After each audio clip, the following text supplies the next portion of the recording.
This is a short video on the financial Elements, one of the GP Elements add-ins from ISC software. The general ledger import function of financial Elements does not have a specific format, but allows the user to define the format or formats which can be used to import the general journals. In this example, I'm using a fairly simple format, very similar to what I typically use with an integration manager or Smart Connect integration for putting journals into the system. Within the Excel spreadsheet, we've got columns for the transaction date, the reference, the distribution reference, the GL account, the debit, and the credit. The first step in importing these is then to create the integration template within Dynamics GP. We do this through the financial area page under Transactions, Financial Elements, General Ledger Import.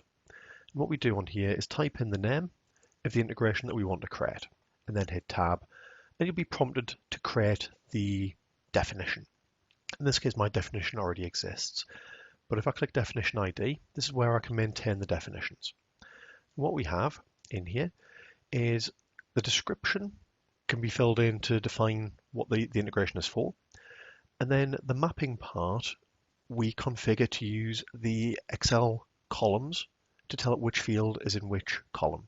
So in this case, transaction date is in column A, references in column B, distribution reference in column C, account in column D, then the credit and debit in F and E. As you can see, the columns don't need to be in specific order. We can use as many of these fields as we want to, or as few as we want to, as long as we provide all of the bold fields, which are the mandatory ones. It supports up to 6 analytical accounting dimensions for importing. And when the import runs, it will do the same sort of thing as Integration Manager does in terms of grouping the header fields together to minimize the number of journals created.